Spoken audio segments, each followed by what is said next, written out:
When the guns of Europe finally fell silent and the Iron Cross flags were lowered, tens of thousands of captured German soldiers found themselves in a place they had never imagined. Not the ruins of a defeated Reich, but the heart of America, the land they had been taught to despise and underestimate. For years, Nazi propaganda had painted the United States as a soft nation of consumers and dreamers, incapable of enduring hardship or building greatness. Yet as these weary, battle-scarred men stepped off ships and onto American soil, they discovered a world that shattered every illusion they had carried from the battlefields. From the first moment they saw the endless skylines of New York's docks, the trains stretching miles through the countryside, and the towering cranes unloading supplies at a pace no European port could match, the prisoners realized they were witnessing something far beyond the reach of their imagination, the full force of American industrial power. These were not ruins, but creations. Not desperate laborers, but confident builders. Even in wartime, the Americans seemed to overflow with abundance.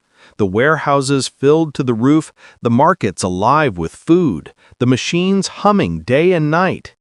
The German soldiers, who had lived through years of rationing and bombing, could hardly believe what they saw. They came expecting revenge, cruelty, and punishment, but instead they were met with structure, fairness, and even a strange kind of respect.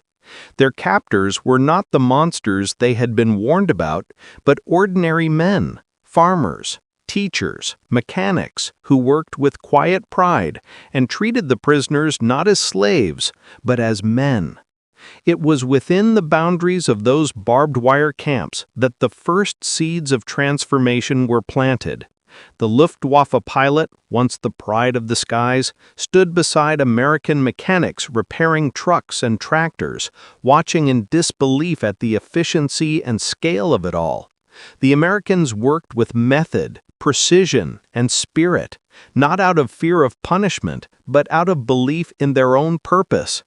For every destroyed German factory he remembered, there were hundreds here running at full strength, their conveyor belts spinning like arteries in the body of an unstoppable nation. He realized that Germany had fought with courage, but America had fought with production, and production had won. But it wasn't just the machines that left the POWs stunned. It was the spirit behind them. The United States, even at war, was alive with freedom. Newspapers printed criticism of the government openly. Workers debated their wages and sometimes even argued with their superiors. Yet the work never stopped. To men who had lived under the shadow of a totalitarian regime, where obedience was sacred and questioning was dangerous, this freedom looked reckless at first, almost chaotic. And yet, that chaos built power. It produced strength that could not be commanded, only inspired. The German officers began to whisper among themselves that perhaps this was the true secret of American success, a nation that trusted its citizens to think for themselves. In time, the POWs were sent to work in fields, factories, and farms across America. There they witnessed the human side of their former enemy, families sharing food with prisoners, guards showing kindness, children waving from passing cars. The bitterness of war began to melt into curiosity, and curiosity into respect. The Luftwaffe pilot found himself learning, observing, and even admiring. He wrote in his small notebook each night, "They win not because they destroy better, but because they build better." Slowly, he began to understand that the true measure of a nation's greatness was not its ability to conquer, but its ability to create, to sustain, and to rebuild. The shock of American industry went beyond technology. It was cultural, emotional, and philosophical. These men who had fought for an empire built on fear and control were now seeing the power of a nation built on cooperation and liberty. They watched women work confidently beside men, African American soldiers stand proudly in uniform, and immigrants from every corner of the world building together for a common dream. The idea of equality, imperfect as it was, felt revolutionary to men who had lived under the strict hierarchies of Nazi Germany. The longer they stayed, the more they realized that freedom itself was America's greatest industry. It built loyalty, innovation, and a sense of belonging that no whip or command could ever produce. When the war finally ended and the order came for repatriation, many of the German POWs did not cheer as they thought they would. They longed for home, of course, for their families and the ruins of cities they left behind, but they also carried something unexpected: admiration. They had come as soldiers of a failed ideology and were leaving as students of a new truth. The Luftwaffe pilot stood on the deck of the ship taking them home, the Atlantic wind cutting across his face, and thought about the roaring factories, the endless trains, the smiling workers who waved at them from across the fences. He knew that what he had seen could never be forgotten. America's strength had not been a secret weapon or a brilliant general. It had been its people, free and united. This story is not one of battlefields and victories, but of realization, of men who arrived as enemies and left as witnesses to the triumph of human industry and freedom.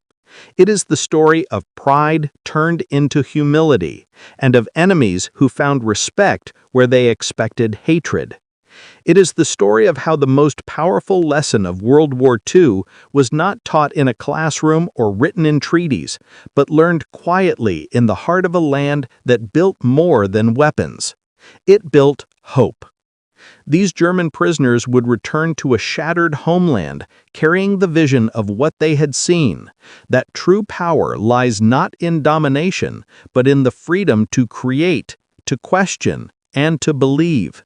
This is the untold story of how German POWs were shocked by American industry and forever changed by what they discovered. The thunder of artillery had long since faded, replaced by the groans of engines and the shuffle of exhausted boots trudging through the mud. For Hauptmann Otto Weiss, a decorated Luftwaffe pilot who had once ruled the skies over Europe, the silence that followed surrender felt heavier than any bombardment. The once proud German lines had crumbled, and the men who had sworn oaths of eternal loyalty to the fatherland now stood in disarray, their uniforms tattered, their eyes hollow. They were prisoners, soldiers stripped not just of weapons, but of the illusion of invincibility. Weiss had been captured on the outskirts of Cologne, his final mission ending in smoke when his aircraft was crippled by anti-aircraft fire. He had ejected, parachuting into a field where advancing American troops swept him up before he could even orient himself. He had expected cruelty, perhaps vengeance, but what awaited him was something entirely unexpected: efficiency. The Americans were calm, methodical, their discipline cold, but not cruel.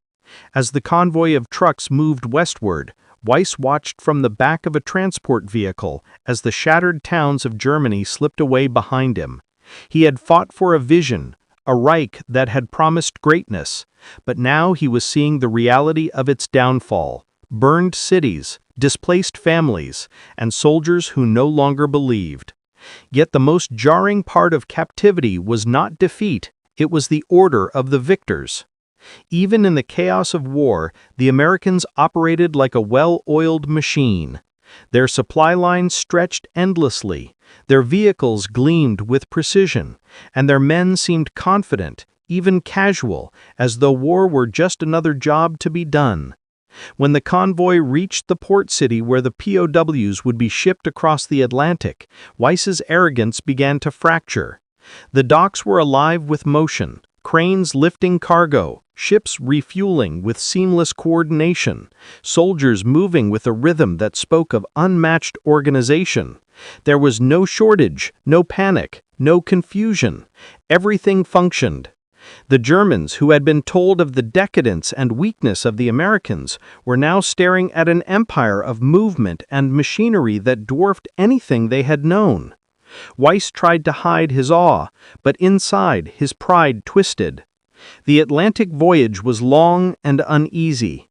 In the cramped hull of the transport ship, the prisoners spoke in whispers about what awaited them. Some feared prison camps, others believed they would be paraded through American streets as trophies. But when they arrived, they were greeted not with hatred, but with a curious professionalism. The camp, located deep in the rural heartland, was a marvel of structure. Rows of wooden barracks stood in precise formation, surrounded by fences that were more symbolic than threatening. The guards were young men, polite but firm, many barely older than the prisoners themselves. Food was served 3 times a day, hot and plentiful. The men who had starved on the Eastern Front now found themselves receiving bread, meat, and coffee. It felt surreal. Weiss could not understand it. He had been raised on the belief that the enemy was barbaric and inferior. Yet here he was, eating better than he had in years. At first, he resisted, refused to speak English, refused to smile, refused to engage. But the system wore him down not through cruelty, but through decency. The Americans did not demand submission. They expected cooperation.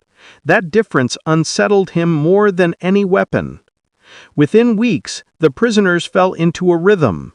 Some worked in nearby farms, others in factories, their labor exchanged for small privileges. Weiss was assigned to assist in a mechanical workshop repairing vehicles. It was there he first began to glimpse the true magnitude of American industrial might. The tools were abundant, the machinery modern, and the supervisors, civilian engineers, spoke with a casual authority that made German rigidity seem outdated. Everything was built for efficiency, from the layout of the workspace to the accessibility of spare parts. One day, Weiss asked, almost bitterly, why the Americans produced so many trucks and planes. The engineer laughed lightly. "Because we can," he said.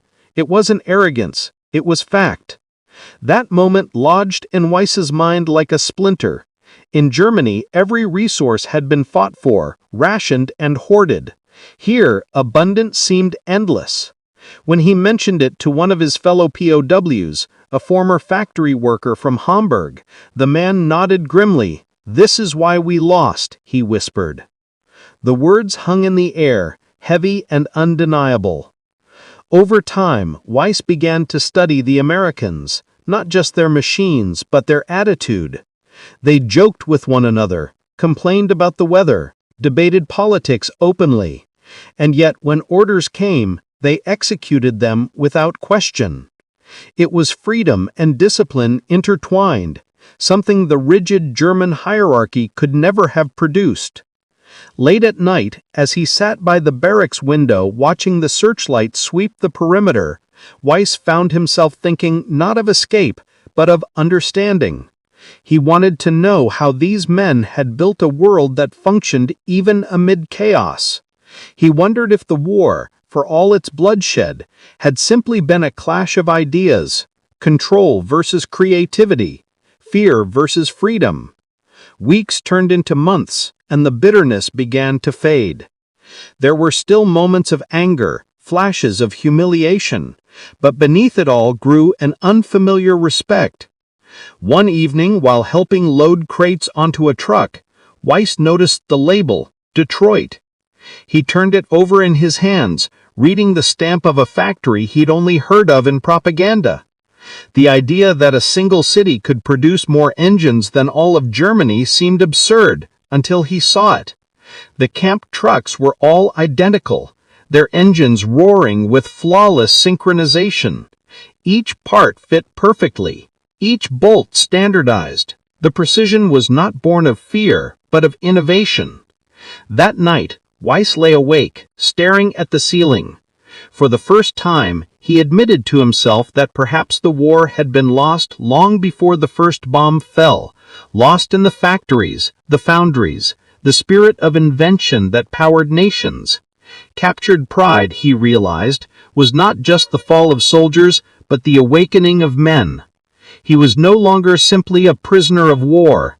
He was a witness to a civilization that had built its victory not on oppression, but on progress. And though he would never say it aloud, deep down, Otto Weiss knew that this was a defeat he could respect. The day the prisoners were moved inland marked the beginning of their real education. For weeks they had lived within the confines of the camp, a controlled world of fences, rations, and routines. But when the trucks came to take them across the American countryside, the German POWs, including Otto Weiss, finally saw the true face of the nation they had been taught to despise. As the convoy rolled down wide highways, the men stared out through the slats of the truck, their disbelief growing with every passing mile. This was not the wasteland of decadence their propaganda had promised them. It was abundance beyond imagination. Everywhere they looked, the land seemed to overflow with life. Vast fields stretched endlessly, golden with wheat and corn. Farmhouses dotted the landscape, each one large, clean, and surrounded by vehicles and tools. Even the smallest town they passed looked orderly and thriving, its stores open, its people well-fed, its streets paved and wide. In Germany, the war had swallowed everything. Factories turned to rubble, cities to ash, and the countryside to scarcity. But here, even as war raged across oceans, America thrived like a machine that never tired. Weiss could not look away. Children waved at the passing convoy, women carried baskets of groceries from markets bursting with produce, and men stood outside shops talking with easy smiles. No one looked hungry, no one looked broken. To a man who had watched Berlin starve under bombing raids, it was unthinkable. The other prisoners murmured among themselves, their pride crumbling silently. This land, they realized, had not just survived war, it had grown stronger because of it. When they reached their new camp in the Midwest, they were placed in smaller work detachments. Weiss was assigned to assist at a large farming estate, an operation so vast it felt like a military base. Rows of tractors, plows, and harvesters stood gleaming under the sun. The equipment was massive, efficient, and powered by engines unlike anything Weiss had ever seen. The owner, a middle-aged man named Frank Miller, greeted the POWs with cautious politeness. He handed them work gloves and tools, then spoke to them in slow, clear English. "Work well, eat well. Simple as that," he said. There was no malice in his tone, only pragmatism. Weiss had expected resentment, but Miller treated them as laborers, not enemies. Over time, Weiss began to notice how everything here functioned with purpose. The workers, both men and women, moved with practiced efficiency. Machines replaced what, in Germany, would have taken hundreds of hands. Tractors turned soil faster than whole battalions could march. Factories in nearby towns sent endless supplies of fuel, spare parts, and food. Nothing was wasted, nothing stopped. In the evenings, the Germans were allowed to rest by the barns. They were given coffee, real coffee, and bread thick with butter. Weiss couldn't understand how the Americans had so much even during war. One night, he asked a guard how this was possible. The young man smiled. "Because everyone works. Men, women, factories, farms. We don't stop for war. We work through it." It was such a simple answer, yet it explained everything. Weiss thought of Germany's endless speeches about superiority, the propaganda that demanded sacrifice while rewarding only the elite. Here, in America, the power seemed to belong to the people themselves. Even the farmers had radios, trucks, and electricity. It was a democracy not just in government, but in daily life, and it worked. Slowly, the prisoners' resentment turned into fascination. They began to study the American way of doing things, not out of admiration at first, but curiosity. Why did their factories run smoother? Why did their workers seem motivated without threats? The answers revealed themselves each day. Responsibility was shared, not forced. Innovation was encouraged, not punished. The Americans improved machines instead of worshiping them. One evening, Weiss stood by a field as the sun dipped below the horizon, watching a massive combine harvest grain under the glow of its headlights. He realized then that this was not just land. It was a living engine. Every acre was harnessed for productivity, every tool designed for endurance. The Americans were not simply wealthier, they were more organized, more inventive, more adaptable. The morning sun burned through the mist above the sprawling American farmlands as the German POWs were loaded onto trucks bound for a local factory complex. The rhythmic rumble of engines, the clatter of machinery, and the distant echo of trains created a constant hum of industry that none of them had ever experienced before. For months they had lived behind barbed wire, confined to routine and discipline, but this day marked a turning point. The Americans, confident in their productivity, allowed the prisoners to witness their nation's heartbeat, the industrial might that had fueled their victory. As the convoy approached the plant, towering smokestacks rose against the blue horizon, belching plumes of white steam that drifted lazily skyward. The scale of it was almost unimaginable to men who had spent years in war-torn Europe, where bombed-out factories stood like skeletons of a fallen empire. The POWs watched through the truck slats, silent, awestruck, their pride bruised, but curiosity stirred. The Luftwaffe pilot, once arrogant in his uniform of silver eagles, now wore faded work clothes and gloves. He gazed at the rows of gleaming aircraft engines laid out in assembly, each one larger, more polished, more efficient than anything his nation had built under constant bombardment.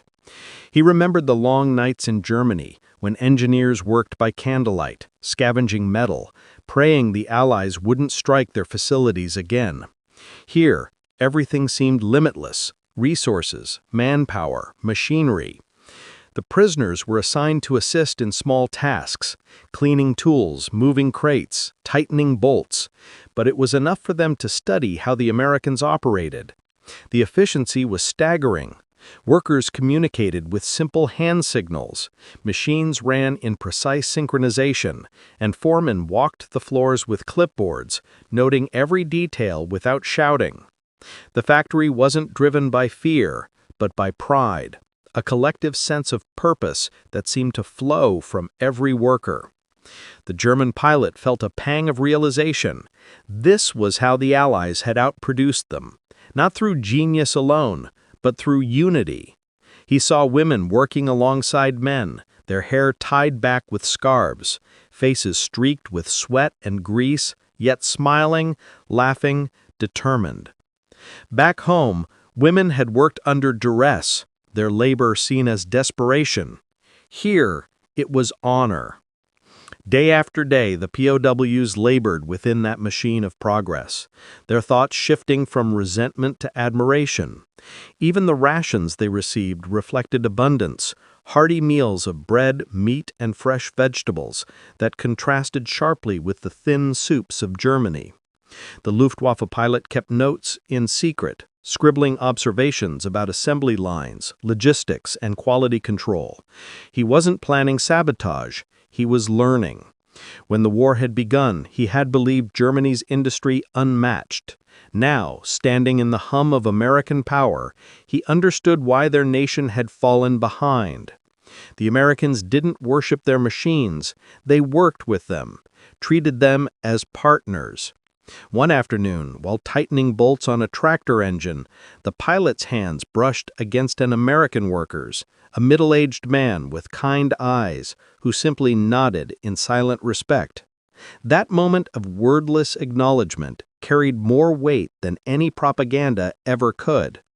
As weeks passed, the German POWs began to feel something new: inspiration. They talked at night, not about revenge or return, but about rebuilding. They envisioned factories that would someday hum again, not for war, but for renewal. Their pride, once tied to destruction, now found meaning in creation. When the factory whistle blew each evening, they stood quietly, watching the Americans pack their tools and head home.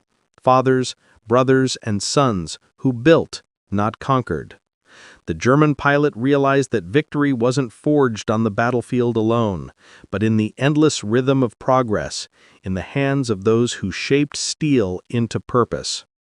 As he lay on his bunk that night, the sounds of industry still echoing in his mind, he whispered a silent vow. When he returned home, he would rebuild his country, not as a soldier, but as a builder. For the first time since his capture, he felt peace. The peace that comes not from surrender, but from understanding. Winter crept softly across the American heartland, wrapping the POW camp in a quiet frost that shimmered under the morning sun. The barbed wire glistened like glass threads, and the air smelled faintly of pine and smoke from the stoves that burned day and night. Life had settled into a rhythm: wake, work, eat, sleep, yet something within the German prisoners was beginning to change. They had seen American machinery, the vast production lines, and the scale of industry that dwarfed everything they had known. But now they were beginning to see something far more powerful: the humanity of their captors. The guards, who once seemed like faceless enemies, began to reveal glimpses of their own lives, their laughter, their losses. One guard, Sergeant Miller, was a farmer from Iowa whose eldest son had died in the skies over Europe. He carried that pain quietly, never with anger, only with the weight of memory. When he spoke to the POWs, his tone was firm, but never cruel. The Luftwaffe pilot, now used to the rhythm of factory work, often exchanged nods with Miller during inspections. One morning, after a particularly bitter frost had frozen the camp's water pumps, Miller handed him a steaming cup of coffee, black, bitter, and strong. The gesture, small and simple, shattered something inside the pilot. He had expected hatred, punishment, revenge, but instead found empathy.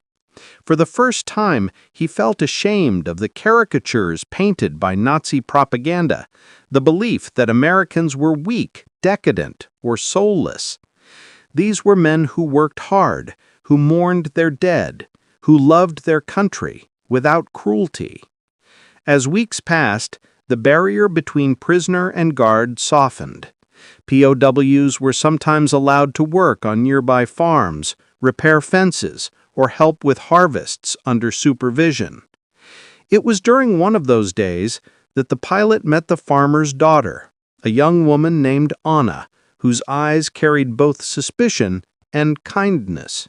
She offered him a piece of bread, and he hesitated before taking it, unsure if he deserved such grace. They spoke little, but the warmth in her eyes spoke volumes. He began to see the humanity in his former enemies, not as conquerors or victims, but as people simply trying to live through the chaos of history. Inside the camp, relationships began to form, cautious friendships between men who once fought across oceans. Some guards brought books or newspapers, letting the Germans see that America was not only a land of machines, but of ideas. The POWs read about elections, protests, debates, a nation arguing with itself openly, something unthinkable back home. It fascinated them. One evening, under a pale moon, the Luftwaffe pilot sat with Miller near the wire fence. They spoke about the sky, about flying, about suns and wars. Miller's voice cracked when he spoke of his boy, lost over Bremen. The pilot, staring at his calloused hands, whispered that he too had once fired upon American bombers. The silence that followed was heavy, but not hostile. In that quiet moment, forgiveness began its slow, fragile bloom. The next morning, Miller greeted the German with a respectful nod, not as a prisoner, but as a man. The POWs noticed that kindness spread like light through the barracks. Guards became gentler, prisoners more cooperative. They played chess, sang songs, even exchanged stories of their homes. One American guard told them how his mother baked pies every Sunday, and the Germans listened with nostalgia for a world they had lost. When Christmas came, both sides shared a modest meal: cornbread, potatoes, and even a small roast chicken. The camp echoed with carols in two languages, blending into a harmony that transcended the war outside. The Luftwaffe pilot looked around the table and realized that for the first time since the war began, he felt human again. Not a soldier, not a prisoner, just a man among men. He understood then that true strength wasn't found in dominance, but in compassion. The war had taught him how to fight. Captivity was teaching him how to live. And as snow fell softly on the roofs of the camp that night, covering the scars of the past, the pilot closed his eyes and thought, perhaps humanity itself was the greatest victory of all. Spring arrived with the thawing of the fields and the gentle hum of distant tractors, a sound that carried both renewal and reflection. For the German POWs, months had turned into years, and the world beyond the fences had begun to seep into their understanding of life, liberty, and what it meant to be free. At first, America's openness had seemed chaotic, a land without the rigid hierarchy and strict obedience they had been raised to respect. Yet the longer they stayed, the more they began to grasp that the chaos was not weakness, but strength. Freedom, they realized, was not disorder. It was the power to think, to choose, to speak without fear. The Luftwaffe pilot had changed in ways even he could not fully comprehend. His shoulders, once squared with arrogance, now carried the calm weight of humility. He spent his mornings tending to farm tools, his afternoons repairing engines, and his evenings listening to the Americans talk about politics, unions, and baseball. Each conversation peeled away the layers of his indoctrination. He watched workers argue with their supervisors, sometimes heatedly, yet no one was punished. He saw newspapers criticize the government openly, and the next day those same papers were still on the shelves. It baffled him. In Germany, such defiance would have meant imprisonment or worse. Here, it was the heartbeat of democracy. The other POWs, too, began to see the difference. They no longer viewed America as merely powerful, but as alive, a nation built on trust in its people. The camp's library became their sanctuary. Inside its wooden shelves sat the works of Lincoln, Whitman, Emerson, and Jefferson. The pilot devoured them, his English improving with each page. He found beauty in Lincoln's words about liberty, and in the belief that a nation divided could still heal. These were not the slogans of propaganda, but the principles of resilience. One day, during a discussion group organized by the camp's chaplain, an American teacher asked the prisoners what freedom meant to them. Silence filled the room. For the first time, the pilot spoke up. "Freedom," he said slowly, "is when a man can look at his commander and disagree and not be afraid."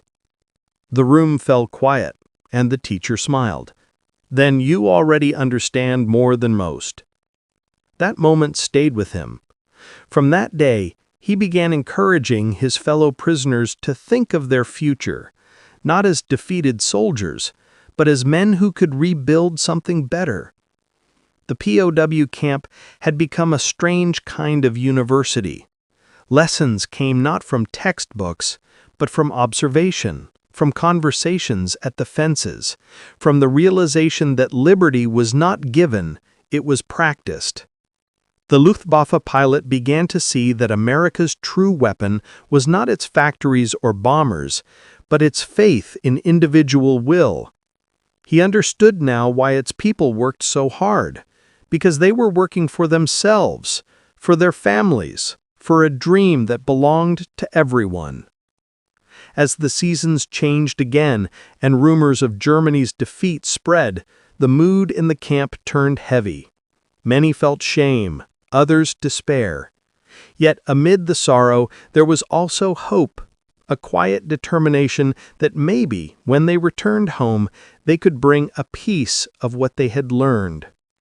One evening, the pilot stood by the fence, watching the American flag flutter in the breeze.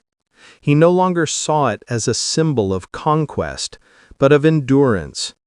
A guard approached him, Sergeant Miller, now a familiar friend, and said softly, "You'll go home soon."